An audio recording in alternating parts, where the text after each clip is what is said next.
¿Cuánto es? Cuando la pese te digo. No, porque es para un amigo y te lo transfiere él. Bueno, dale, ya te digo. Esto es 289.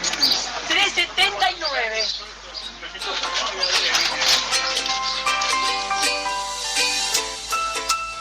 El economista callejero. La papelera.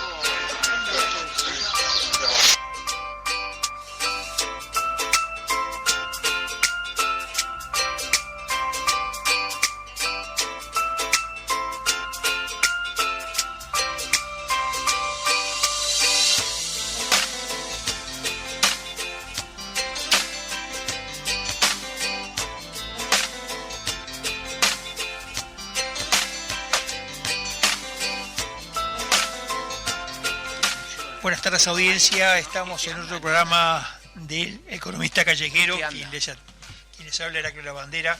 Tiene el gusto de invitarlos a esta recorrida por la ciudad, la comarca y el mundo, viendo las cosas que importan al bolsillo, a la alcancía, a las tarjetas de crédito y a todas las cosas esas que hacen que el mundo de la plata funcione. A la cartera de la dama y el bolsillo del caballero, como se decía antes. Cualquier monedita sirve, como dice el otro.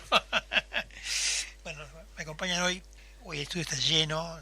Néstor Grajales, como siempre, haciendo de socio, de partner de esta aventura periodística. Ya lleva 6 meses, ¿no? Sí, estamos por festejar el cumpleaños ya, cerca, ¿no? Bueno, está. Así que, ¿cuántos meses llevamos, Ricardo? ¿Vos? Empezamos en octubre. Bastante más de 6 meses, ¿no? Ya estamos cerca del año. Cerca del año, perfecto. Bien. Empezamos antes de las elecciones, 1 o 2 semanas antes. Sí. Bueno, está Ricardo Clavi, nuestro experto en temas de turismo y anexos. Henry Tejera, que es quien hoy tiene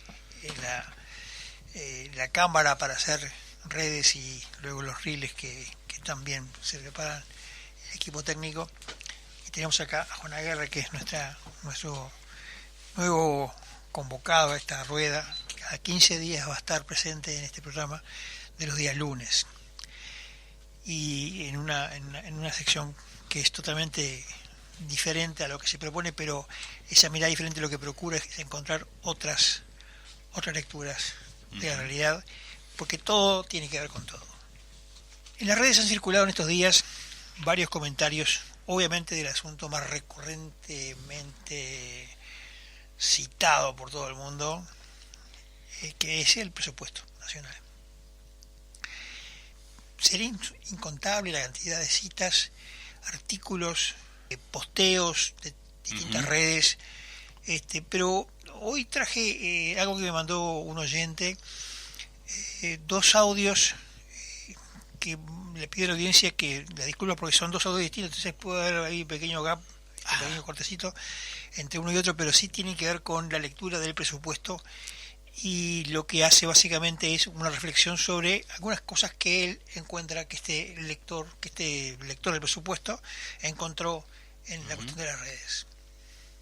Una de las cosas que me llamó la atención es lugares a los cuales se envía dinero. Por ejemplo, el artículo 574 habla de fondos que van a ir al Instituto Cuesta Duarte, que le pertenece al PIT-CNT. El artículo 551 habla de fondos que van a ir al Servicio Ecuménico para la Dignidad Humana. Y el artículo 355 habla de que anualmente va a haber un presupuesto de 20 millones de pesos para el Consejo Nacional Honorario de Teatro Independiente. No tengo nada contra el teatro independiente, pero en un contexto donde estamos apretados, estas cosas a mí me llaman la atención. También se crean nuevas instituciones, o sea, aquello de achicar el Estado no se ve en este presupuesto. Se crea la Secretaría de Litigio Estratégico del Estado en el artículo 38, la Agencia del Sistema de Transporte Metropolitano en el artículo 339 y la Unidad Especializada en Género en el artículo 423. En esta misma ley de presupuesto, que debería decir cómo va a gastar los recursos el Estado, se define en el artículo 384 cada cuántos habitantes puede haber una farmacia y cada cuántos metros pueden estar las farmacias. A mí esto me desconcierta bastante y me da el olor a lobby, ¿no? Me da el olor a de que alguien pidió con algún interés particular que se metiera este tipo de leyes dentro del presupuesto o esta definición dentro del presupuesto. Si no, no tiene sentido que el Ministerio de Economía meta esto si no hay un grupo de presión que esté haciendo fuerza, porque yo no creo que O'Donnell se despierte un día, vaya caminando y diga, che, hay 2 farmacias en esta cuadra, esto no está bien. Lo dudo. Esto que decía este lector del presupuesto y oyente también de este programa es parte de lo que se ha conversado estos días abundantemente en distintos ámbitos de redes y de los medios comunes a los que uno tiene acceso. Pero sobre estas anotaciones que señalaba quien recién hablaba, el presupuesto tiene un nombre que es a veces llama la atención. Le dicen la ley ómnibus. Ajá. La ley ómnibus es un concepto jurídico en el cual se hace una regla, una norma jurídica, una norma, y ahí se pone de todo. Como una góndola de supermercado, pero de todo, en esa góndola se sube todo. Por eso lo de ómnibus. Claro.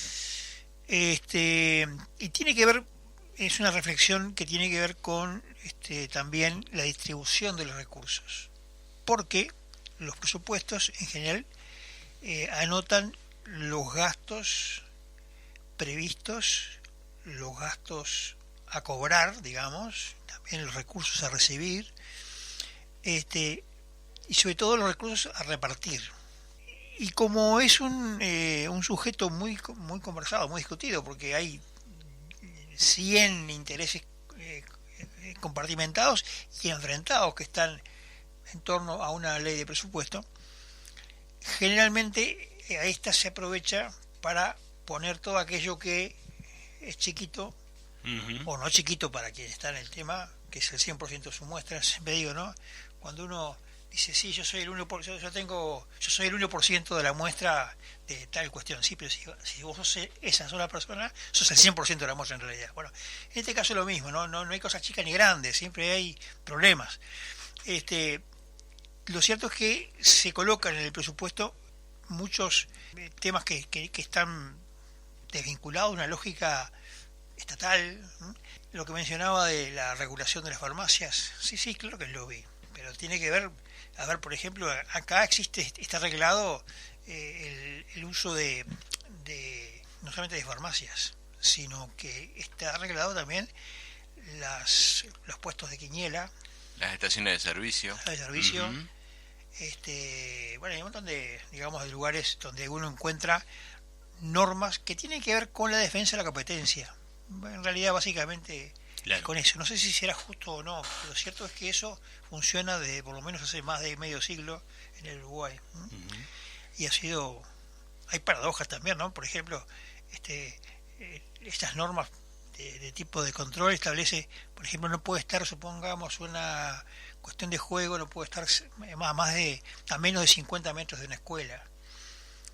Se supone que los chicos pueden jugar. Sí, la paradoja de que hay estaciones de servicio que cierran porque hay un mercado interno como en Melo con gente que vende nafta a granel en su casa, claro, y no tiene ninguna norma, y las estaciones de servicio se hacen para aplicar una norma. Claro, y quien tiene que aplicar la norma no puede hacerlo. Claro. Es paradójico también. Pero quería anotar esto, lo que decía recién del tema de que los chicos no pueden comprar o usar el mostrador, digamos, de una cuestión de juego. Sin embargo, ahí mismo el chico puede comprar esos stickers que se usan en los videojuegos, justamente, uh-huh, para participar tanto en el escalonamiento de los juegos. O sea que en realidad él no puede jugar a la quiniela, pero sí puede comprar elementos que le permitan participar, que en el fondo es casi dinero virtual de otra especie, pero es casi dinero, porque es con lo que se compran de repente bienes en algunos juegos en particular, Fortnite y otros más, ¿no? Y uno observa que están llenos de paradojas, pero básicamente los detalles vinculados al presupuesto y las normativas como esta que señalaba están relacionadas justamente con ese tipo de cuestiones que tienen que ver con la competencia, la defensa de la competencia, tema que ha estado arriba de la mesa de algunas gremiales, de algunos dirigentes políticos, de gente del equipo económico. En el discurso de la rural, de cierre de la rural, de la Expo Prado, se señalaba el tema de la competencia, y que tiene que ver con este tipo de cuestiones. Pero hay algo que me parece que está en la base de todo, y es la discusión sobre el gasto del Estado, porque en el fondo toda la queja esta que este oyente decía está vinculado sobre el tema de la baja o la suba, de la chique o la grande de el gasto público. Un debate que en Uruguay es viejo, pero no había cobrado fuerza real hasta la llegada de Javier Milei a la Argentina, que instaló de forma grosera y grotesca, no digo en el sentido peyorativo, lo digo en el sentido de que fue arriba de la mesa, tiró arriba de la mesa un muerto, que fue el tema de la discusión del gasto público, y ahí apareció una ola de indignación con el tema de los gastos estatales, ¿no? Una indignación irracional, incluso a veces. Es decir, cualquier gasto que se aumentara ya era criticado, y empezó a aparecer una onda en Uruguay, un poco de contagio de los vecinos, que tiene que ver con eso, con esa sensación de que el Estado es demasiado grande.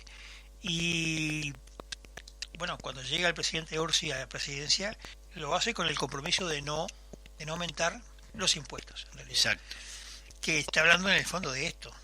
Todo el mundo asume, por acción o por derivada, de que el Estado es demasiado caro, que además en este presupuesto hay chicanas como para poder aumentar los ingresos, y se ha buscado le han buscado la vuelta para llamarlo de otra manera, o buscar, digamos,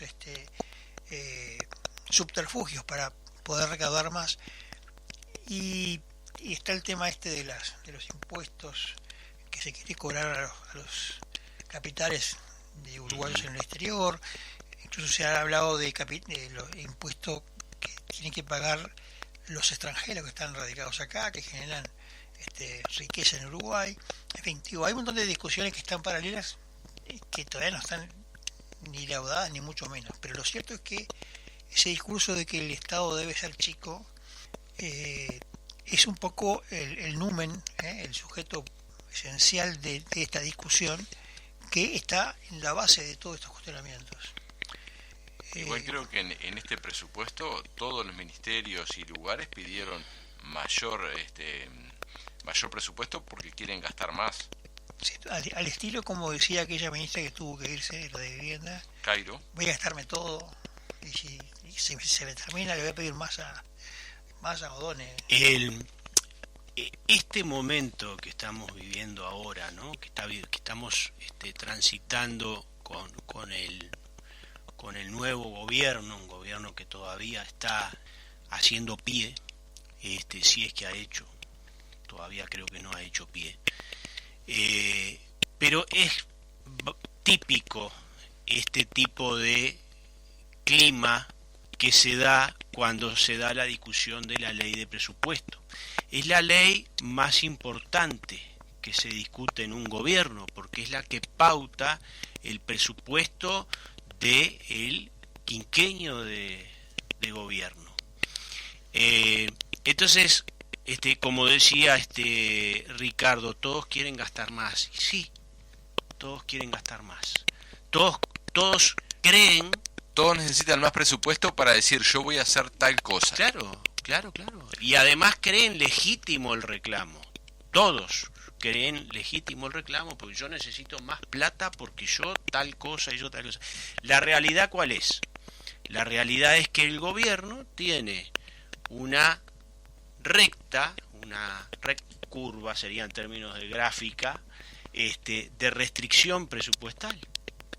Entonces, cuando se le da más a ¿de dónde se saca? De B se le saca A. Y ese es el juego económico, por llamarlo de alguna manera, al que está las reglas del juego a las que están sometidas el propio gobierno y los propios actores económicos. Es el momento de pedir, porque todo el mundo sabe que son los 15 minutos de gloria, donde uno puede conseguir lo que quiere, y si no es ahora, después, hasta el próximo gobierno, chao. Hay partidas, se pueden votar modificaciones, partidas presupuestales extras, todos sabemos que el camino después cada vez es más empinado, es la realidad, y cuando estamos más llegando a la punta del repecho cada vez más difícil. Digamos, a correlato de lo que vos estás diciendo, tenemos que la estimación de crecimiento que ha hecho el gobierno para este presupuesto es más pequeña que la que probablemente efectivamente se obtenga. Claro. Esa es un poco la presunción por un montón de elementos. A ver, el mundo no está bien. Uruguay no es una isla independiente del mundo. Uh-huh. Y entonces, por lo tanto, los problemas que hay vinculados a sectores en el mundo, a sectores que son los que están relacionados con la economía y lo más, digamos, sensible de la economía uruguaya, las commodities, en fin, los alimentos, las cosas que Uruguay básicamente exporta, no pasan por su mejor momento en algunos lados. Y además todavía hay un elemento accesorio que yo creo que fue bastante infeliz la frase como lo dijo, ante la discusión, que además es bien típico de la burbuja, de alguien que vive en la burbuja económica, ¿no? Cuando el presidente del Banco Central dijo, bueno, Uruguay es caro, sí, Uruguay es caro, pero es un signo de que somos un país, es decir, que nos va bien, ¿no? Algo que creo que a esta altura de las cosas no cayó muy bien, porque, a ver, en todo lo que podemos decir sobre economía, tipo de cambio, crecimiento, todo el país está interesado en una u otra opción, y cuando vos le subís a uno el tipo de cambio, algunos festejan y otros gritan. Y hablamos de una variable. Entonces, cuando se trata de hablar del presupuesto, entran en juego las cosas, pero en el fondo, que me parece lo destacable, independientemente de la casuística, ¿no? Lo destacable es que se empieza a debatir la necesidad de que el Estado achique sus gastos en base no al recorte necesariamente, sino en base a la mejor eficiencia del gasto. Claro. A ver, ¿cuántas reparticiones del Estado han automatizado su procedimiento por vía del sistema digital? Y pregunto, ¿eso ha repercutido necesariamente en la conveniencia para el usuario? Uno no nota que el Estado digital, que se plantea como ideal y como sujeto de un gran esfuerzo que se está haciendo a nivel público, sea realmente una causa de mejora para el ciudadano. No está consolidado todavía, ¿no? Sin duda alguna es algo que es probable que al cabo del tiempo termine funcionando, las cosas, ¿no? Pero lo cierto es que la propia, vamos a decir, el propio mandarinato de la burocracia, la propia idiosincrasia de la burocracia hace que se intente de alguna manera mantener espacios de poder, espacios de gestión, espacios de administración, donde desaparece un funcionario y aparece una máquina, aparece un software, digamos, ¿no?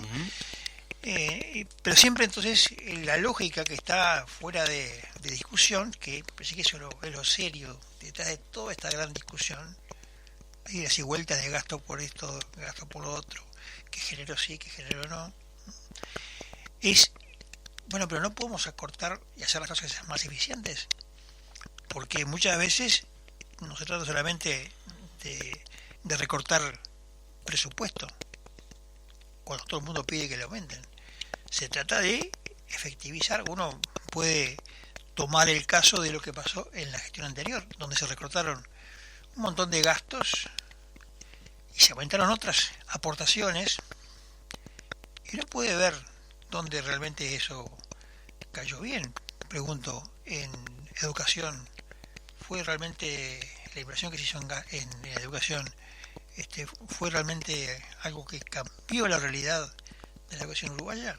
Son preguntas que uno que tiene que hacérselas porque los recursos son limitados y no tenemos el pozo petrolero que nos financie ese grifo abierto que precisan todos los ministerios a la hora de un presupuesto. La discusión acerca del tamaño del Estado y de cuestiones de eficiencia se da y se reedita siempre. Si bien tú decías al principio, Heraclio, que es un tema que cobró fuerza con la influencia del advenimiento de personajes como Milei en Argentina, la discusión sobre el tamaño del Estado no es nueva acá. El tema es que nunca se termina de dar esa discusión.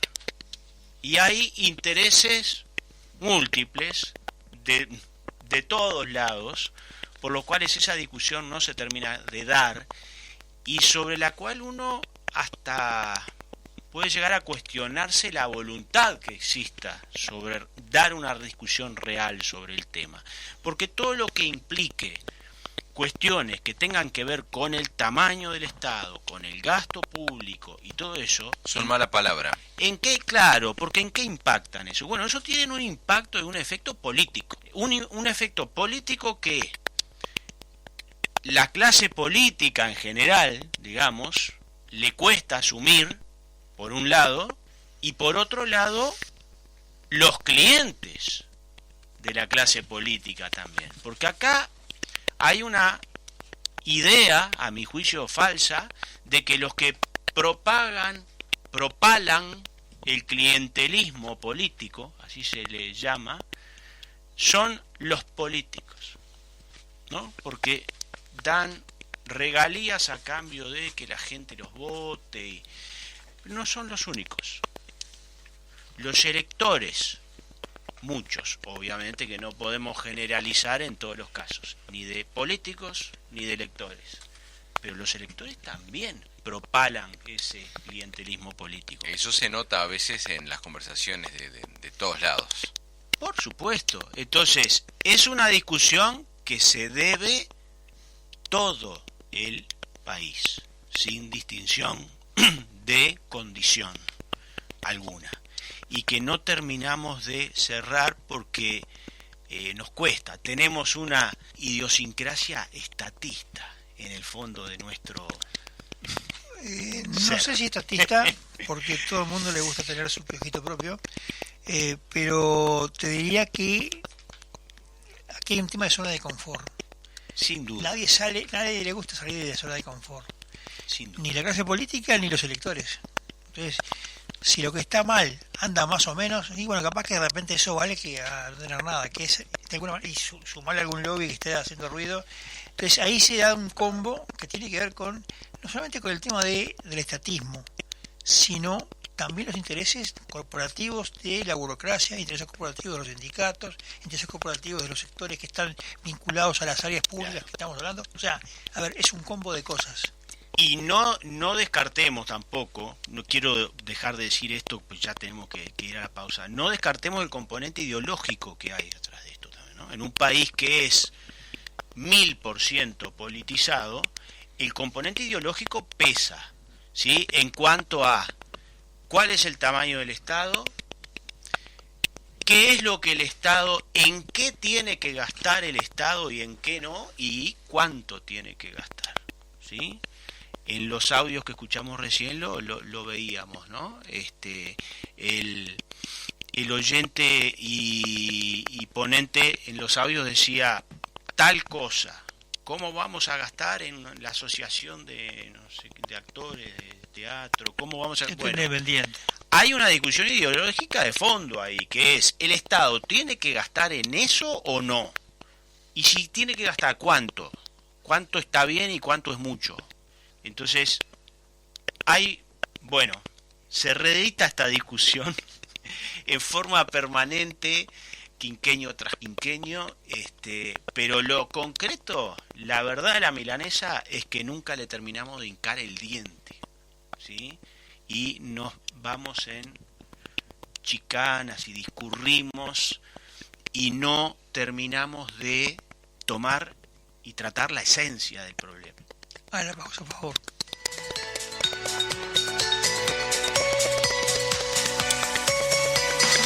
Tus avis no te dejan a pie. Presenta tu cédula y canjea 50 avis por una chance para participar del sorteo de 2 autos eléctricos BYD, 19 motos Anela.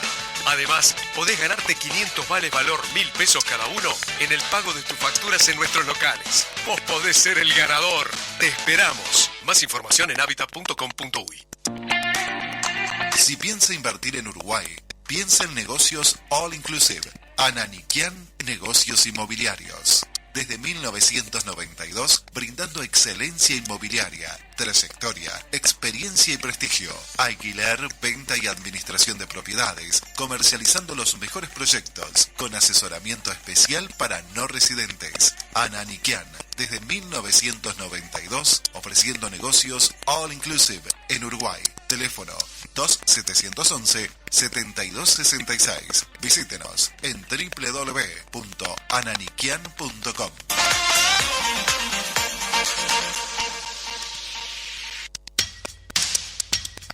Cuando necesite solucionar de modo fácil los trámites difíciles en BPS, DGI y Ministerio de Transporte, consulte a los gestores de gestiones.ui.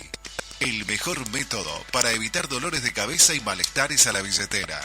Consulte su problema por Instagram a la cuenta @gestiones.ui o por correo electrónico a gestiones.ui@gmail.com. Esta gente hace fácil cualquier trámite difícil.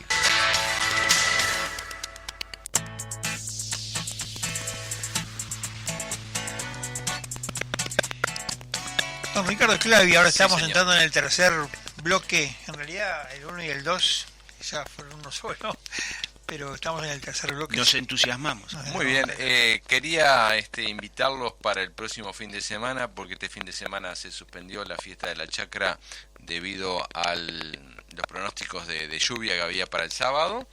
La fiesta de la chacra ahí en San Jacinto, les dije kilómetro 56-600 de la ruta 7, apenas pasa San Jacinto, ahí siempre es el lugar que se hace.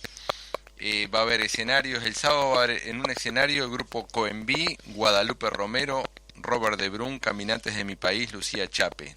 En el otro escenario, dúo Conde Guzmán, El Zafrero, Estampas del Sur, Sinaprontes, Meta Ruido y Ancestral, o Meta Ruido Ancestral, no sé bien si va junto o separado. Es el tema de la puntuación. El domingo va a estar el dúo Coames, Yandira y Los Hadas y Copla Alta.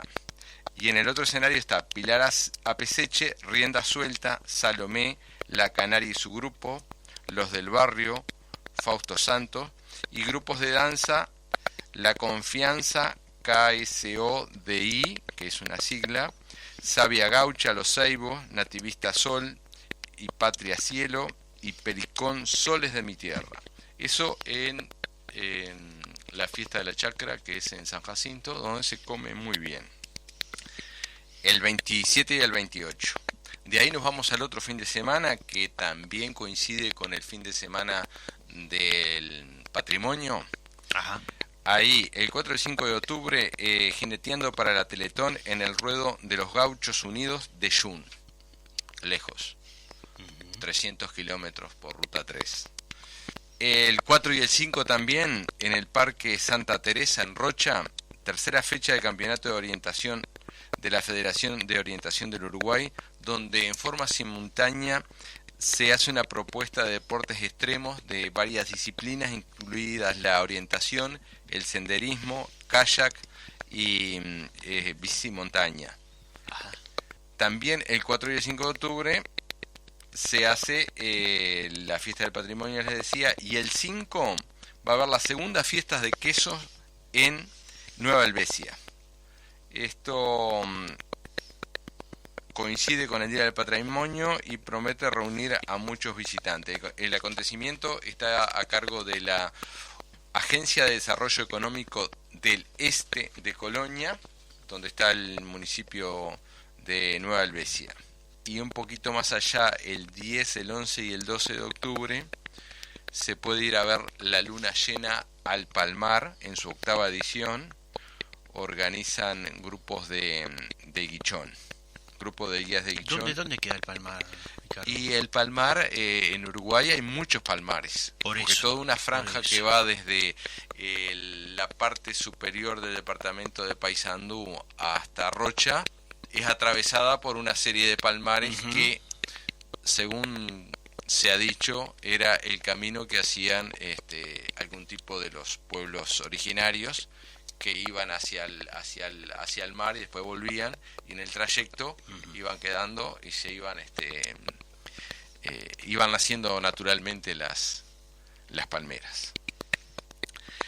Y con esto de ver las cosas oceánicas, que hace poco las del fondo submarino, en estos momentos y hasta el día 25 en el Museo Regional Carolino de la ciudad de San Carlos, en Maldonado, hay una muestra que se llama Océano, un buceo insólito, que es una muestra del Museo de Historia Natural de Francia, que fue concebida y realizada en español, y está siendo itinerante en Uruguay.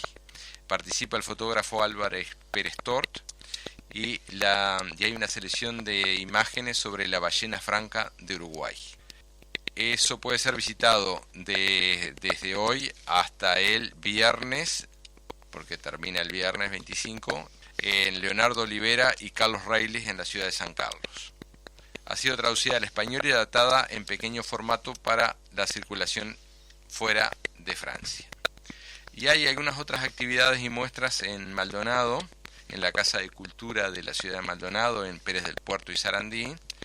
Hay una exposición del arquitecto Mario Spaglianzani, que realizó, en realidad, además de estudios de arquitectura, también fotografía. Y el día 25 hay una charla de Alejandro Ferraz sobre él mismo, sobre esta persona, sobre Mario Spaglianzani, que fue un arquitecto uruguayo. En la Casa de Cultura también de Maldonado hay una exposición de concurso de ganadores, concurso nacional de pinturas del 2024 realizado por el MEC. Y en el Museo Mazzoni, en calle Ituzaingó 18 de julio de Maldonado, hay una muestra del artista plástico Miguel Scaltriti. Es un montevideano nacido en 1957 que hace muestras. Y también en la Casa de Cultura hay una muestra de Nicolás Cáceres, que no es conocido como Nicolás Cáceres, sino que es conocido como un BES, y que hace una muestra plástica. Bueno, es el paseo que les hice por la Chacra, por Yuni y por Maldonado. Nutrida agenda. Que está bueno hacerse una escapada, ir a un lugar de esos. ¿Y si dejan alguna invitación? ¿Hay algún lugar? ¿Hay algún lugar sí, para ir? Bueno, cómo no. Sí, el lugar es acá. Los Locras Habitat. Ah, sí. Claro, es un servicio que ha abierto Habitat en los últimos tiempos, que vale la pena tener en cuenta. El público no lo sabe, pero está en más de 100 locales de Habitat. Exactamente, en todo el país. Así que bueno, esperemos que sea el lugar para recibir la invitación de eso que usted ha comentado. Perfecto. Tan proficuamente. En Hábitat sin H, para conocer otro hábitat con H.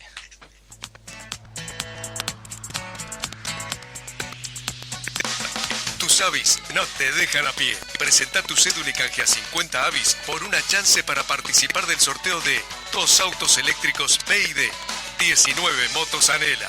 Además, podés ganarte 500 vales valor 1.000 pesos cada uno en el pago de tus facturas en nuestros locales. Vos podés ser el ganador. Te esperamos. Más información en habitat.com.uy. Si piensa invertir en Uruguay, piensa en negocios all inclusive. Ananiquian Negocios Inmobiliarios. Desde 1992, brindando excelencia inmobiliaria, trayectoria, experiencia y prestigio. Alquiler, venta y administración de propiedades, comercializando los mejores proyectos, con asesoramiento especial para no residentes. Ananiquian, desde 1992, ofreciendo negocios all inclusive en Uruguay. Teléfono 2711-7266. Visítenos en www.ananiquian.com.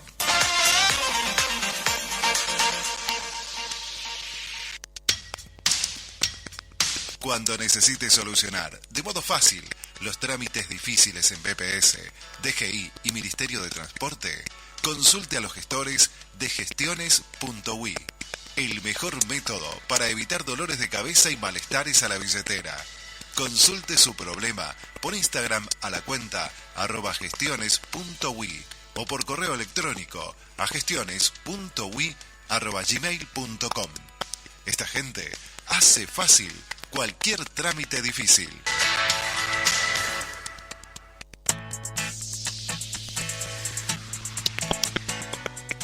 Y llegamos al último bloque de esta edición de El Economista Callejero y tenemos el gusto de recibir hoy a una nueva incorporación a este programa, ya es la segunda vez que está con nosotros, que es Juan Aguerre, como siempre digo, un buen amigo de los libros, cosa que a mí me agrada sobremanera, y la idea es empezar a conocer ese mundo tan rico que a veces se desconecta de la realidad digital que todo el mundo está sometido con el telefonito, las redes y todas esas cosas.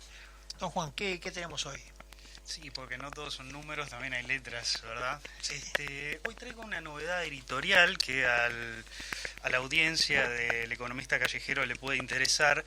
Da Vinci Ediciones publicó hace poco más de una semana Plata Sucia de Andrés Alsina, periodista de larga trayectoria, un referente del periodismo narrativo, fue discípulo de Rodolfo Walsh y de Horacio Berbinsky, escribió en varios semanarios y diarios de tanto en Argentina como en Uruguay, y estuvo al frente de la revista Rocket, de la cual yo fui gran lector en su momento, que aglutinaba periodistas narrativos que tenían la misma pasión por la pluma, por la buena pluma y por los calores del carbonero. Y tenía otra revista que era Quiroga, que eran otros periodistas pero hinchas de Nacional. Esta vez con este libro Plata Sucia, Alsina nos trae una investigación periodística que lleva hace 2 años con un tema nada más y nada menos que del lavado del dinero en Uruguay. En este libro aborda también temas como el crimen organizado, el narcotráfico, la corrupción, la construcción inmobiliaria, el oro militar. Es un texto que me pareció interesante, revelador y polémico de un tema que, como sabemos, es casi un secreto a voces, porque rara vez está en las noticias. Alsina va desde la caída del neovallismo a finales de la década del 50 hasta el escándalo de Conexión Ganadera.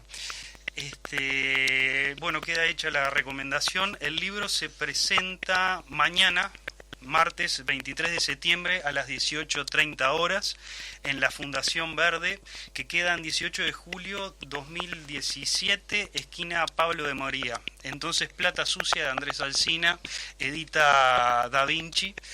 Y bueno, ahora pasemos al tema que nos trae. Muchas gracias por la anotación del libro. Vamos a hablar de pintura, si les parece. Bien. Igual no nos vamos a alejar tanto de... Porque ya el compañero me dio pie con las recomendaciones de Maldonado. No nos vamos a alejar tanto de la literatura. Ahora van a ver por qué. Imaginemos que estamos caminando por el Louvre de París, que estamos caminando por el Museo del Prado de Madrid o por el Museo Nacional de Artes Visuales, para no irnos tan lejos, y empezamos a recorrer y mirar cuadros y nos enfrentamos a La fiebre amarilla de Blanes y quedamos deslumbrados ante ese cuadro. Derek Thompson es autor del libro Creadores de Hits, cómo triunfar en la era de la distracción, en la que se plantea una situación similar. Él estaba en un museo en Washington y había una exposición impresionista, ¿verdad? y ve que unos jóvenes se acercan a un cuadro que curiosamente era el puente japonés de Monet y dicen, este es un cuadro conocido, y se empiezan a sacar selfies y se arma un grupo alrededor del cuadro y el tipo se pregunta, el autor se pregunta, ¿por qué este cuadro es famoso? De todos los cuadros que hay acá, ¿a qué se debe esa popularidad?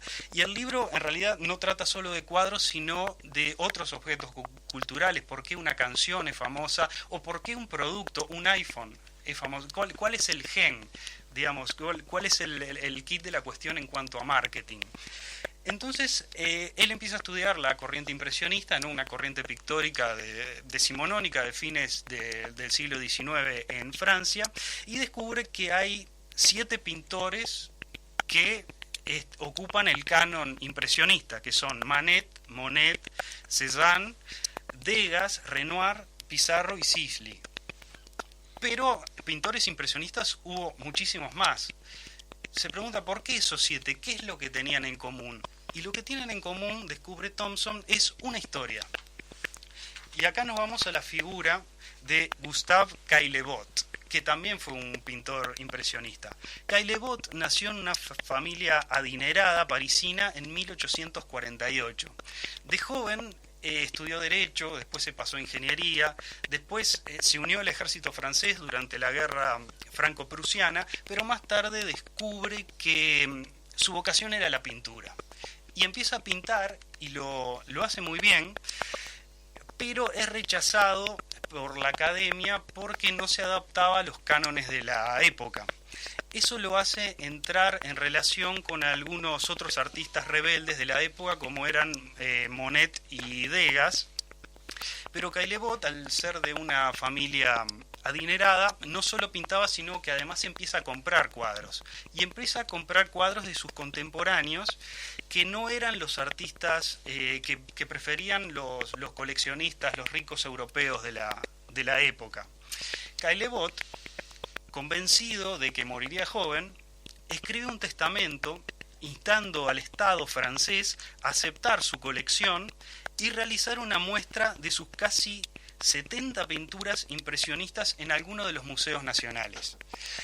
La cuestión es que sus temores eran premonitorios y Caillebotte finalmente muere de un derrame cerebral a los 45 años. Y esto produjo una tensión debido a que el gobierno francés se negó a cumplir su voluntad de exponer ese conjunto de cuadros. Se armó un escándalo bárbaro porque la élite francesa consideró que el legado era presuntuoso y que se creía este sinvergüenza, así lo dice textualmente, para forzar al gobierno de Francia a colgar esas manchas atroces, así le decía a los cuadros que después fueron los cuadros impresionistas, en sus propias paredes. Incluso varios profesores de arte amenazaron con renunciar a sus cargos en la Escuela de Bellas Artes si el Estado aceptaba esas abominaciones. La cuestión es que esta noticia empezó a circular entre la prensa y demás y empezó a formar parte de la opinión pública y los nombres de los pintores empezaron a circular, así como las imágenes de sus cuadros. La cuestión fue que luego de varios años y con la mediación de Renoir, el gobierno francés aceptó exponer casi la mitad de la colección. El acontecimiento tuvo lugar en 1897 en una nueva ala del Museo de Luxemburgo, lo que marcó la inauguración del movimiento impresionista. Y la cuestión es que fue un éxito brutal. La gente abarrotó el lugar y quienes eran los nombres de los pintores eran estos 7 pintores. No, entonces lo que dice Thomson es que en realidad el mérito de los pintores no era tanto la técnica o la destreza con el pincel, que sí la tenían, pero el mérito que tenían para haber alcanzado la popularidad fue formar parte de esa exposición, o sea, formar parte de la historia, de esa historia puntual. Entonces, ustedes vieron la película El Lobo de Wall Street, me imagino. Sí, claro. Cuando el protagonista agarra un lápiz y le dice, vendeme este lápiz. ¿Qué es lo que está diciendo? Construime un relato a partir del cual ese objeto banal, que es un lápiz que tenemos todos en nuestra casa, se convierta en una necesidad. O sea, la publicidad, en definitiva, y acá viene la literatura, es narratología pura. O sea, la narratología convierte al objeto en un símbolo. Y como otro de los elementos que destaca Thompson en el libro, y es que cuando nosotros vemos La fiebre amarilla de Blanes, la reconocemos, es un cuadro conocido. Y hay una característica que es intrínseca a la condición humana, que es que nos atrae aquello que nos resulta familiar. Estos cuadros impresionistas habían circulado por la prensa en los distintos diarios. Entonces, al verlos, se genera un reconocimiento y eso nos atrae. De hecho, por ejemplo, los rostros más atractivos no nos resultan atractivos por su originalidad. Todo lo contrario, son aquellos que se parecen a muchos rostros, curiosamente. Y, por ejemplo, si a mí me gusta un escritor determinado y estoy esperando el nuevo libro, mi horizonte de expectativas, nuestro horizonte de expectativas es que tenga un porcentaje, sí, de originalidad, pero que tenga también un porcentaje de familiaridad. Si el porcentaje de originalidad es muy alto, se genera una decepción. Es como si fuera que eso jugaba, por ejemplo, el escritor James Joyce, que ya su último libro, Finnegan's Wake, para la época fue casi muy difícil de leer, ¿no?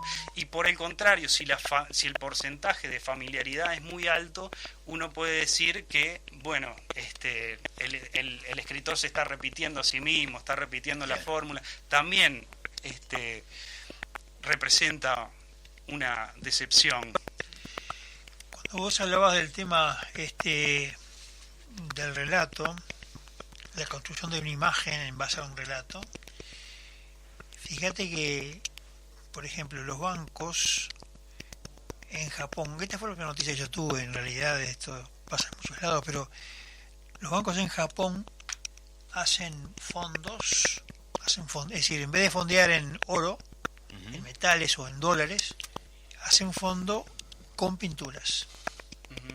O sea, la pintura, y ahí viene el tema de cuán subjetivo es el precio de un objeto, claro, subjetivo a la demanda, en fin, todo eso, pero cuán subjetivo es el precio de un objeto que puede valer 20.000 millones de dólares, por decirlo así, claro.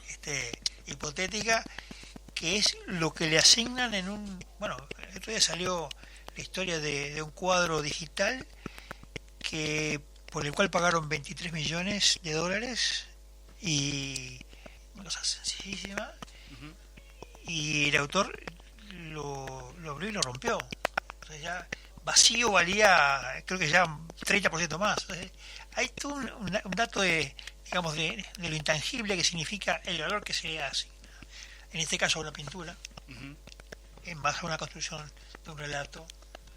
Que bueno, que son datos interesantes para tener en cuenta, porque, claro, ahora con todo el universo que abren el mundo digital, con la construcción de la arquitectura de bloques, los NFT, sí, que es la pintura que se llama NFT, aquella pintura hecha como si fuera una moneda digital, como si fuera un Bitcoin, por ejemplo, la misma tecnología digital, por el cual, si se compra, pasa del dueño 1 al dueño 2. Bueno, estos NFT son los que son hoy la nueva versión de esos sujetos que en el siglo XIX habían hecho tanto revuelo, eran tantas discusiones. Qué difícil que es mantener el equilibrio para un artista entre preservar su identidad y la innovación para seguir atrayendo al público, ¿no? Nos tenemos que ir, Heraclio. Una cortita de pantallas digitales, de las catacumbas de las redes sociales, una muestra de humor gráfico que voy a tratar de explicar en pocas palabras, que nos muestra el contraste al que aludía al principio de la ponencia nuestro compañero Juan, ese contraste entre las letras y las pantallas LED de hoy. Es así, el niño en el museo mirando un cuadro y se le acercó un guardia de seguridad y el guardia de seguridad le dice al niño: no, hijo, no es así, no funciona deslizando el dedo en el cuadro, tenés que caminar hasta el próximo cuadro. Muy buena. Bueno, tenemos que ir, me dejaste pensando. Nos tenemos que ir. El que lo agarró, lo agarró. Será hasta el próximo lunes, sí.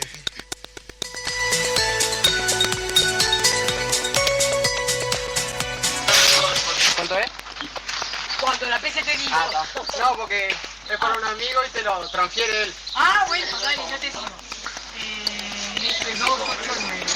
379.